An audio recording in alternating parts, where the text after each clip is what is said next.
L'intérêt pour le spectateur est simple. En quelques minutes, saisir comment des décisions lointaines influencent directement la sécurité alimentaire, les prix et la stabilité des échanges. L'analyse s'attache d'abord aux faits observables, puis aux mécanismes qui relient producteurs, marchés et autorités politiques, en évitant les raccourcis idéologiques. Il s'agit de montrer pourquoi un choc présenté comme symbolique a produit des effets mesurables en moins de 2 semaines, et pourquoi ces effets ne se limitent ni au Burkina Faso ni aux États-Unis. Les enjeux sont multiples. Pour les agriculteurs américains, la fragilité d'un modèle fondé sur l'exportation, pour les producteurs sahéliens, l'ouverture d'un espace de pouvoir inédit, pour les gouvernements, la redéfinition de dépendances anciennes. Comprendre cette séquence, c'est disposer d'une clé de lecture pour les tensions commerciales à venir et pour les débats contemporains sur la souveraineté alimentaire. Un détail souvent négligé va bientôt éclairer cette dynamique. En moins de 2 semaines, un indicateur a rompu le consensus. Les exportations américaines de blé vers l'Afrique de l'Ouest ont chuté de plus de 40%. Cette contraction éclair n'est pas un simple accident statistique. Elle révèle une vulnérabilité logistique que ni Washington ni les filières agricoles n'avaient anticipé à cette vitesse. Pour comprendre ce basculement, il faut replacer la donnée dans son contexte immédiat. Pendant des décennies, les flux agricoles entre les États-Unis et le Sahel ont été considérés comme stables, presque mécaniques, soutenus par des contrats de long terme et une demande régulière. Le décret tarifaire appliqué par le Burkina Faso a rompu cette inertie. En ciblant 11 catégories de produits américains, la mesure a modifié brutalement les règles d'accès à un marché pivot. La réaction, elle a été en chaîne. Contrats suspendus, cargaisons redirigées, ports réaffectés en quelques jours. À Ouagadougou, les scènes quotidiennes semblaient inchangées, mais les signaux sous-jacents racontaient autre chose.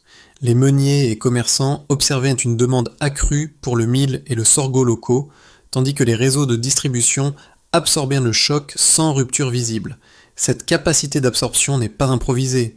Elle résulte d'années d'investissements régionaux dans l'irrigation, le stockage et la transformation, souvent relégués au second plan dans les analyses internationales.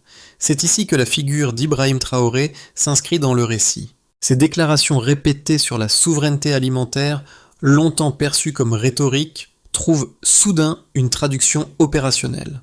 Le marché devient le lieu où un discours politique rencontre des infrastructures réelles. En miroir, dans le Midwest américain, les silos se remplissent trop tôt, signalant que la dépendance à ces débouchés extérieurs était plus profonde qu'admis. La mini-révélation est donc double. Un chiffre brutal expose une fragilité américaine, tandis qu'une réaction locale maîtrisée révèle une autonomie sahélienne en construction.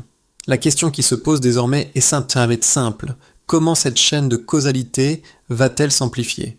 Pour mesurer la portée réelle du choc, il faut suivre les acteurs qui l'ont absorbé en premier. À Ouagadougou, une meunière expliquait que la hausse de la demande pour le mil local lui permettait, pour la première fois depuis des années, d'ajuster légèrement ses prix sans attendre des arrivages extérieurs. Ce changement, modeste en apparence, modifie son rapport au risque. Elle transforme davantage sur place, stocke plus longtemps et négocie avec des producteurs voisins plutôt qu'avec des importateurs lointains. Dans les marchés périphériques, les commerçants de céréales décrivent une rotation plus rapide des stocks. Les sacs de sorgho se vendent plus tôt dans la journée, les marges se stabilisent et la discussion porte moins sur les délais d'approvisionnement que sur la qualité locale. Ces micro-ajustements dessinent une dynamique collective. La filière intérieure retrouve une fonction stratégique qu'elle avait partiellement perdue. À des milliers de kilomètres, l'impact précoce prend d'une forme inverse. Dans le Midwest, des coopératives signalent des silos qui se remplissent trop rapidement pour la période. Les gestionnaires parlent d'un engorgement inhabituel, symptôme d'un système conçu pour exporter en continu. Les agriculteurs concernés n'évoquent pas encore des pertes définitives, mais un sentiment d'incertitude s'installe, car la visibilité sur les débouchés s'est brutalement réduite. Entre ces deux réalités, un contraste se dessine. D'un côté, une adaptation locale qui renforce l'autonomie, de l'autre, une dépendance révélée par la saturation logistique. C'est dans cet espace que le discours sur la souveraineté alimentaire, porté au niveau politique par des figures comme Ibrahim Traoré, trouve une matérialité concrète. Concrètement, lorsque les acteurs de terrain s'ajustent plus vite que les systèmes globaux, l'équilibre bascule. Avant le décret, les échanges agricoles entre les États-Unis et l'Afrique de l'Ouest suivaient une routine bien rodée. Les contrats s'enchaînaient, les calendriers portuaires étaient prévisibles et les volumes exportés vers le Sahel constituaient un débouché fiable pour de nombreuses coopératives américaines. Après l'activation de la mesure tarifaire par le Burkina Faso, cette mécanique s'est grippée presque instantanément, révélant la fragilité d'un équilibre que l'on croyait acquis. Le déclenchement a été net. 11 catégories de produits agricoles américains, dont le blé, le maïs et le soja, se sont retrouvées soumises à des droits parmi les plus élevés jamais appliqués par un État ouest-africain. Dans les premières heures, la réaction internationale est restée prudente. À Washington, plusieurs analystes ont qualifié la décision de symbolique, estimant qu'elle serait rapidement amendée ou neutralisée par des discussions techniques. Cette lecture n'a tenu que quelques jours. Les opérateurs logistiques ont été les premiers à constater le changement. Cargaisons bloquées, contrats suspendus, redirection vers d'autres ports à la dernière minute. Le pic de tension est survenu lorsque les chiffres ont cessé d'être marginaux. En moins de 10 jours, les expéditions de blé vers l'Afrique de l'Ouest ont chuté de plus de 40%, un effondrement qui a pris de court les filières américaines. Dans le Midwest, les silos se sont remplis plus tôt que prévu, forçant les coopératives à revoir leur plan de stockage. Les producteurs ont commencé à parler d'une saison comprimée, où chaque semaine perdue augmentait le risque financier. La bascule n'était plus théorique. Elle s'inscrivait dans les volumes, les calendriers et les décisions quotidiennes. Pendant ce temps, au Sahel, la chronologie suivait un autre rythme. Les marchés locaux n'ont pas connu de rupture visible, mais une série d'ajustements discrets s'est enclenchée. Les meuniers ont accru leurs achats de céréales locales, les distributeurs ont réorganisé leurs circuits et les autorités ont laissé le signal prix jouer en faveur de la production intérieure. Cette phase de montée en puissance a donné un relief particulier au discours politique sur la souveraineté alimentaire. Les prises de parole d'Ibrahim Traoré, jusque-là perçues comme programmatiques, se trouvaient soudain confirmées par des faits observables sur le terrain. La résonance internationale a marqué la troisième étape. Un mémo divulgué à Washington, évoquant l'hypothèse d'un paquet de sanctions élargi au Sahel, a agi comme un accélérateur politique. Ce document a transformé un différend commercial en enjeu géopolitique potentiel. Les marchés à terme ont réagi par des fluctuations notables, traduisant l'incertitude sur la durée de la crise. En Afrique, plusieurs gouvernements voisins ont exprimé leur soutien au Burkina Faso, interprétant la mesure comme un test collectif de dignité économique. À ce stade, la séquence a cessé d'être un épisode isolé.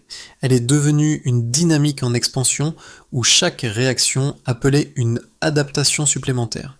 Les producteurs américains ont pris conscience que la stabilité de leurs débouchés pouvait se dissoudre en quelques jours. Les acteurs sahéliens ont à l'inverse découvert qu'une préparation de long terme pouvait produire des effets rapides. La chronologie, serrée et implacable, montre comment un décret ciblé a déclenché une cascade d'événements dont les répliques continuent de se propager. La ligne de base était simple et largement admise. Pendant des décennies, les exportations agricoles américaines vers l'Afrique de l'Ouest formaient un flux régulier, prévisible, intégré aux modèles économiques des coopératives et des ports.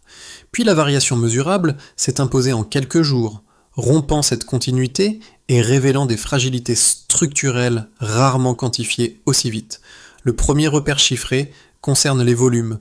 En moins de 2 semaines, les expéditions américaines de blé vers l'Afrique de l'Ouest ont chuté de plus de 40%.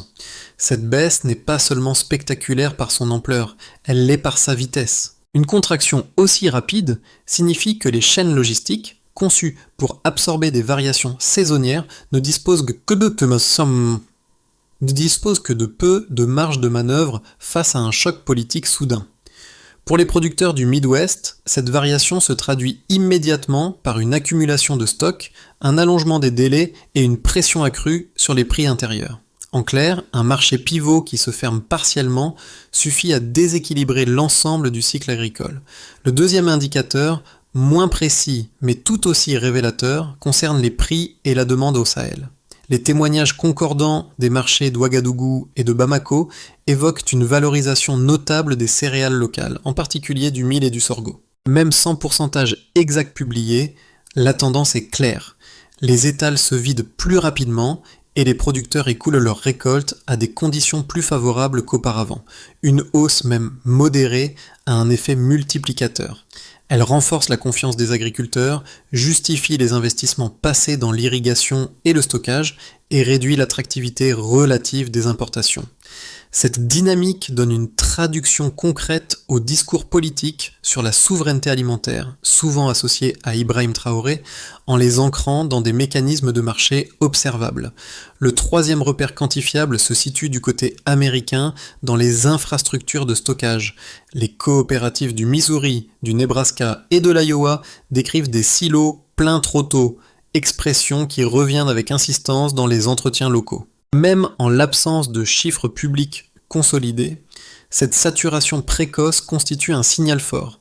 Elle indique que les volumes produits ne trouvent plus leur sortie habituelle et que le système entre dans une phase d'engorgement. Or, un engorgement prolongé entraîne des choix contraints, ralentir la production, accepter des prix plus bas ou solliciter des aides publiques. Dans tous les cas, la dépendance à l'exportation apparaît comme un facteur de vulnérabilité. Ces trois éléments, contraction rapide des exportations, appréciation de la valeur des céréales locales africaines, saturation des capacités de stockage américaines, dessinent un schéma cohérent. La variation n'est pas localisée, elle est simultanée aux deux extrémités de la chaîne. Les marchés financiers l'ont intégrée presque immédiatement. Les contrats à terme sur le blé et le soja ont connu des fluctuations sensibles, traduisant l'anticipation d'un réalignement durable plutôt que d'un simple incident passager. Pris ensemble, ces repères quantitatifs confirment une conclusion centrale. La décision tarifaire n'a pas seulement déplacé des volumes, elle a modifié les rapports de force. Là où les États-Unis découvrent la rigidité de leur structure, le Sahel révèle une capacité d'adaptation construite sur le long terme. La donnée chiffrée devient ainsi un révélateur politique autant qu'économique. Deux lectures opposées se sont imposées à mesure que le choc tarifaire se diffusait dans les marchés et les cercles politiques.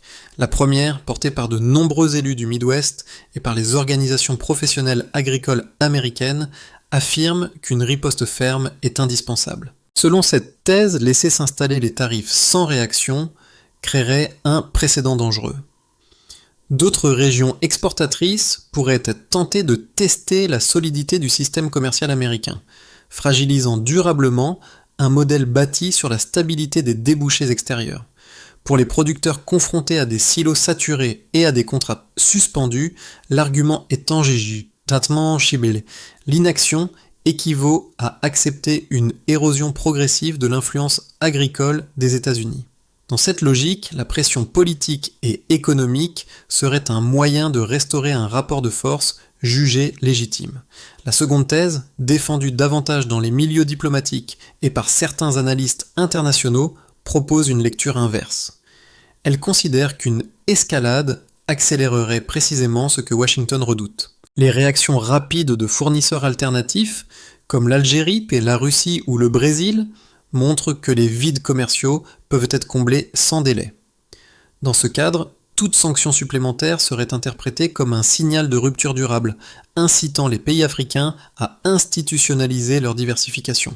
Les mobilisations publiques observées dans plusieurs États du Sahel et au-delà suggèrent que la souveraineté alimentaire est désormais portée par un élan social et non plus seulement par des décisions technocratiques. Forcer le rapport de force reviendrait alors à transformer une transition conjoncturelle en choix structurel. L'arbitrage entre ces deux positions repose sur les faits déjà observables. La chronologie montre une chute rapide des exportations américaines, une saturation précoce des capacités de stockage et, en parallèle, une absorption maîtrisée du choc par les marchés sahéliens. Ces éléments indiquent que la décision burkinabé ne relève pas d'une improvisation isolée, mais s'inscrit dans une préparation de long terme. A l'inverse, il montre aussi que le système américain, pourtant puissant, dispose de marges d'adaptation limitées face à une fermeture partielle de marchés pivots. La conclusion qui s'impose n'est ni celle d'une capitulation, ni celle d'une confrontation frontale. Les données suggèrent que l'équilibre est déjà en train de se déplacer. Toute stratégie durable devra reconnaître cette réalité mouvante plutôt que tenter de restaurer un ordre antérieur par la seule contrainte. L'enjeu dépasse désormais le commerce. À ce point médian, une lecture différente s'impose. Ce qui se joue n'est plus seulement une confrontation tarifaire, mais un test grandeur nature de souveraineté alimentaire. Les signaux accumulés depuis le déclenchement convergent. Les marchés sahéliens ne se contentent pas de réagir, ils intègrent le choc et réorganisent leurs priorités autour de la production intérieure, de la transformation locale et de la circulation régionale. Cette inflexion change la nature du rapport de force. Là où l'on attendait une dépendance accrue à de nouveaux fournisseurs, on observe surtout une accélération des circuits internes. Les décisions prises par les meuniers, les coopératives et les autorités locales traduisent une logique d'ancrage plutôt que de substitution immédiate.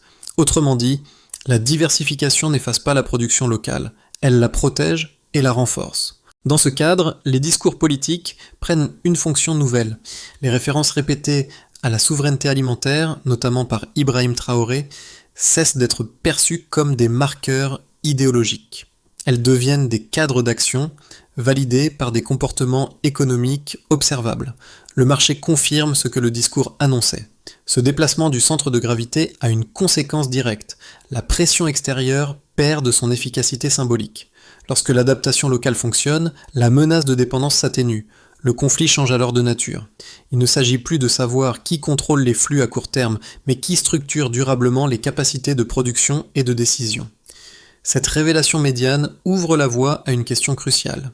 Si l'autonomie progresse ici, quelles seront les répercussions concrètes ailleurs ? Les effets du décret se déploient désormais de manière lisible pour 4 groupes distincts, chacun révélant une facette de la recomposition en cours. Pour les agriculteurs du Sahel, l'impact est immédiat et tangible. La demande accrue pour le millet, le sorgho locaux entraîne une meilleure valorisation des récoltes. Sur les marchés d'Ouagadougou et de Bamako, les producteurs écoulent leurs sacs plus rapidement, avec une visibilité nouvelle sur les prix. Cette dynamique, même sans chiffres précis publiés, modifie les décisions à court terme. Plus de stockage local, davantage de transformation sur place et une confiance renforcée dans les circuits régionaux. La production intérieure cesse d'être un filet de sécurité et devient un levier stratégique aligné avec les orientations politiques souvent associées à Ibrahim Traoré. Pour les entreprises américaines, le choc est inverse et plus contraignant. Les coopératives du Midwest font face à une saturation des silos et à des calendriers perturbés. Les contrats suspendus ou redirigés réduisent la prévisibilité des revenus, forçant les transformateurs à revoir leurs prévisions. Cette incertitude se diffuse le long de la chaîne. Logistique, transformation, financement. Les fluctuations observées sur les marchés à terme du blé et du soja reflètent cette nervosité. Pour ces entreprises, la crise révèle un point clé. L'influence commerciale dépend moins de la capacité de production que de la stabilité des relations d'accès au marché. Les consommateurs, de part et d'autre de l'Atlantique, perçoivent aussi des effets différenciés. Aux États-Unis, la perspective d'une hausse des coûts alimentaires devient un sujet de préoccupation, à mesure que les stocks immobilisés pèsent sur les prix et les décisions de production. Les ménages n'observent pas encore de rupture nette, mais l'incertitude s'installe. Au Sahel, le mouvement est contrasté. Certains produits importés renchérissent, mais les céréales locales gagnent en visibilité et en légitimité culturelle. Le pain issu de ressources nationales devient un symbole de continuité plutôt que de pénurie, renforçant l'acceptation sociale du changement. Enfin, sur le plan géopolitique et régional, les conséquences sont profondes. Des acteurs comme l'Algérie, la Russie ou le Brésil ont rapidement proposé des alternatives, démontrant que la diversification africaine est déjà opérationnelle. Dans le même temps, plusieurs gouvernements d'Afrique de l'Ouest observent attentivement l'expérience burkinabé. L'idée que des ajustements tarifaires puissent renforcer l'autonomie sans provoquer de rupture immédiate gagne du terrain. À Washington, cette évolution suscite une inquiétude stratégique. La perte potentielle d'un levier d'influence historiquement lié aux exportations agricoles. Pris ensemble, ces effets montrent que la crise ne se limite pas à des volumes déplacés. Elle redessine des priorités des perceptions et des équilibres de pouvoir. Lorsque des décisions locales produisent des conséquences globales aussi visibles, la question n'est plus de savoir si le système change, mais comment chaque groupe s'y adapte. À partir des dynamiques déjà visibles, 3 trajectoires plausibles se dessinent pour les 6 à 12 prochains mois. Elles ne prédisent pas l'avenir, elles décrivent les conséquences logiques de décisions déjà prises et de réactions observées sur le terrain. Dans le scénario de base, la confrontation se stabilise sans être résolue.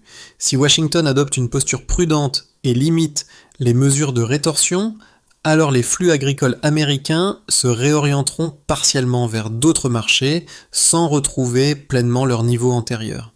Le Sahel, de son côté, consolidera ses chaînes locales sans accélération excessive.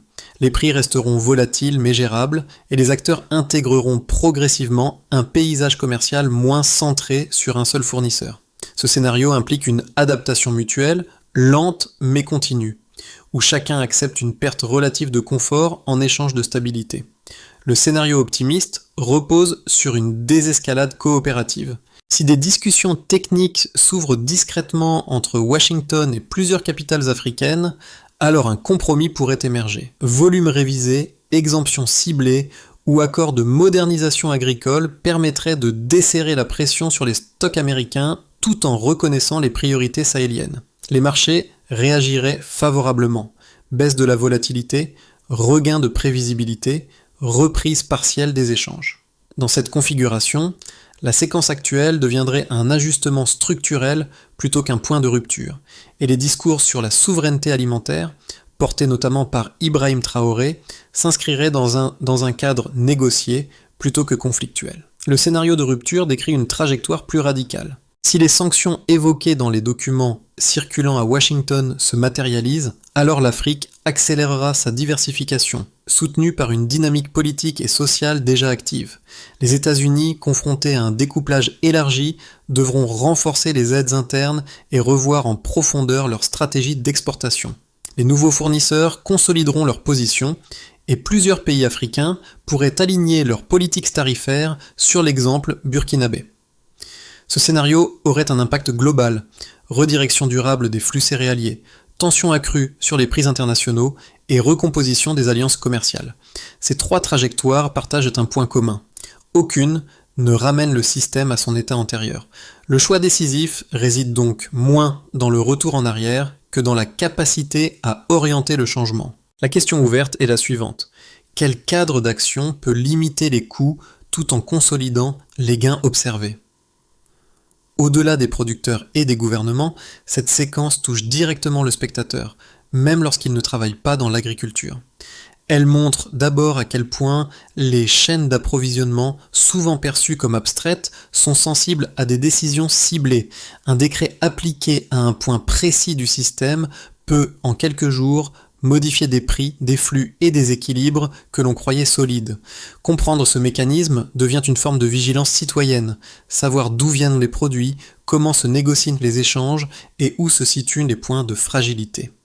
Pour le consommateur américain, l'enseignement est concret. Lorsque des volumes restent immobilisés dans les silos, les ajustements finissent par se répercuter sur les prix, les choix de production et, à terme, le panier alimentaire. Même sans rupture immédiate, l'incertitude pèse sur les ménages et rappelle que la stabilité des prix dépend d'équilibres géopolitiques lointains. Ce lien entre décisions internationales et dépenses quotidiennes devient plus visible, plus tangible. Pour les citoyens du Sahel, la portée est différente, mais tout aussi structurante. Voir les produits locaux gagner en valeur et en reconnaissance transforme la perception de l'alimentation. Les céréales nationales cessent d'être un substitut par défaut et deviennent un symbole de continuité et de dignité. Cette évolution renforce l'acceptation sociale des politiques d'autonomie et ancre la souveraineté alimentaire dans le vécu quotidien, bien au-delà des discours officiels. Pour un public plus large, intéressé par les enjeux globaux, la séquence offre une clé de lecture essentielle. Elle révèle que le commerce mondial n'est pas un mécanisme figé, mais un ensemble de choix réversibles, influencés par des rapports de force, des préparations de long terme et des réactions collectives. Observer ces ajustements, c'est comprendre comment se redéfinissent les interdépendances contemporaines. En filigrane, une leçon se dessine. Lorsque les systèmes se tendent, ceux qui anticipent et diversifient amortissent mieux les chocs. Cette idée vaut pour les États, les entreprises, mais aussi pour les individus qui cherchent à comprendre le monde dans lequel ils évoluent. À ce stade, la question n'est plus de revenir à l'équilibre antérieur, mais d'organiser le changement de manière lisible et mesurable. Plusieurs axes d'action se dégagent, chacun impliquant des acteurs différents et des horizons temporels distincts. Le premier axe concerne les institutions américaines. Si elles veulent limiter les effets de la saturation logistique, alors un mécanisme d'ajustement doit être mis en place à court terme. Cela implique de rediriger temporairement les volumes excédentaires vers des marchés secondaires et d'adapter les calendriers portuaires. Le critère d'évaluation est clair, la réduction progressive des stocks immobilisés et la stabilisation des prix intérieurs. Cette mesure ne résout pas la cause du choc, mais elle empêche sa diffusion vers l'emploi rural et les chaînes de transformation. Le deuxième axe relève des réseaux agricoles du Sahel. Pour consolider les gains observés, une coordination régionale est nécessaire. Harmoniser les capacités de stockage, renforcer la transformation locale et fluidifier les échanges transfrontaliers permettrait d'ancrer durablement l'autonomie naissante. Le succès se mesurera à la part croissante de céréales transformées localement et à la résilience des circuits internes face aux variations externes. C'est ici que la vision de souveraineté alimentaire, régulièrement évoquée par Ibrahim Traoré, trouve son indicateur le plus concret. Le troisième axe touche au dialogue politique. Même sous tension, un canal technique entre Washington et Ouagadougou peut éviter une rigidification des positions. Si des discussions ciblées s'ouvrent, alors des marges de manœuvre apparaissent, exemption temporaire, ajustement progressif, reconnaissance mutuelle des priorités. Le progrès ne se jugera pas à la rhétorique, mais à la capacité à produire des engagements vérifiables. Enfin, un axe transversal traverse l'ensemble du dispositif, la mesure, volume, délai, part de marché, niveau de transformation locale. Sans indicateurs simples et partagés, la souveraineté reste un concept abstrait. Avec eux, elle devient une trajectoire observable. Ces pistes n'éliminent pas le conflit, mais elles dessinent un chemin praticable. La question qui demeure est celle de la volonté politique à transformer une crise en architecture durable. Lorsque l'on revient aux images du début, elles prennent un sens différent. Les étals de mil et de sorgho, observés dans les marchés de Ouagadougou, n'apparaissent plus comme de simples scènes ordinaires. Ils deviennent les marqueurs visibles d'un basculement discret mais profond, où des gestes quotidiens, moudre, peser, vendre, traduisent une autonomie en train de s'affirmer. Ce sont ces gestes répétés qui donnent corps à une transformation longtemps annoncée, mais rarement mesurée avec autant de clarté. À des milliers de kilomètres, l'image inverse répond à cette scène. Les silos saturés du Midwest, pleins trop tôt dans la saison, racontent une autre facette du même récit. Ce qui était autrefois un signe de prospérité devient un symbole de fragilité, révélant la dépendance d'un système à des débouchés considérés comme stables. Les agriculteurs qui observent ces stocks immobilisés incarnent, sans le vouloir, la contrepartie d'une recomposition mondiale accélérée. Entre ces deux paysages, un fil relie les événements. En 10 jours, un flux agricole réputé stable a cédé net, compressant des années de relations entre les États-Unis et le Sahel. Alors que les expéditions américaines de blé vers l'Afrique de l'Ouest chutaient de plus de 40%, les marchés du Burkina Faso ont absorbé le choc et affiché une autonomie inattendue, portée par des filières locales qui montent en puissance. Pour le public qui dépend de ces chaînes discrètes, que révèle ce basculement où Ibrahim Traoré devient, malgré lui, un repère politique et un marqueur de souveraineté alimentaire. Derrière des sacs de céréales, une recomposition durable du pouvoir commercial s'annonce. Ce qui suit propose une lecture rigoureuse de cette bascule, sans dramatisation et sans données ajoutées, afin de comprendre comment une mesure tarifaire ciblée peut remodeler un système agricole entier.